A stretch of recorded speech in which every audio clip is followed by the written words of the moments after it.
cette fois, c'est la revue de presse dite classique. Ce matin, la presse revient très largement sur la cérémonie de présentation des vœux au chef de l'État. À tout seigneur, tout honneur, selon Fraternité Matin, du corps diplomatique aux organisations professionnelles, en passant par le corps préfectoral, les membres des institutions de la République, les forces de défense et de sécurité, les rois et chefs traditionnels, les guides religieux, les organisations de la société civile, eh bien l'ambiance a été la même, solennelle et fraternelle, un moment intense de bilan et de serments renouvelés. Tous ont déclaré que si l'année 2017 a commencé avec le bruit des bottes, elle a fini par un feu d'artifice grave au chef de l'État. Mais selon notre voix, quelques griefs aussi ont été exprimés, notamment ceux concernant la gouvernance, la corruption, le fonctionnement de la justice et le travail des enfants. Dans son message qui a capté l'attention de tous, le nonce apostolique a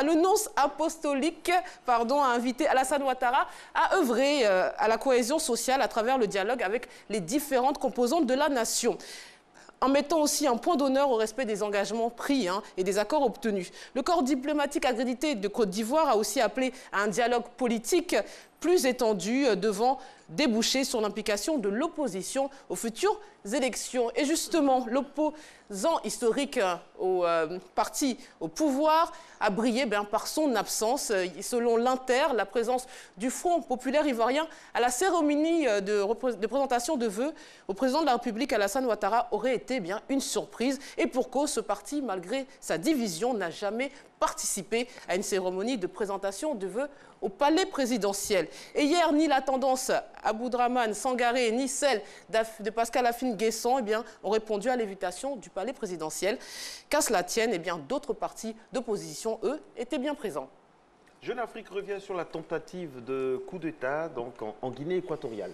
Les circonstances de la tentative du coup d'État contre Teodoro Obiang Nguema dans la nuit du 27 au 28 décembre dernier se précisent. Après le président lui-même, c'est son ministre de la Sécurité qui affirme que ses services ont fait avorter le projet d'un groupe qui voulait attaquer le chef de l'État. Le communiqué ministériel lu sur les ondes de la radio d'État précise que les autorités équato-guinéennes ont alors activé immédiatement une opération de démantèlement en collaboration avec les services de sécurité du Cameroun. Le groupe de 31 mercenaires tchadiens, soudanais et centrafricains arrêtés le 27 décembre alors qu'ils traversaient la frontière aurait été mené par un général équato-tchadien proche de Gabriel Nsé Obiang Obono, président du parti d'opposition Citoyens pour l'innovation, qui ne compte qu'un seul député à l'Assemblée nationale, selon une source de Jeune Afrique. Et puis pour refermer cette revue de presse dite classique, le Parisien revient sur une affaire insolite concernant un médecin.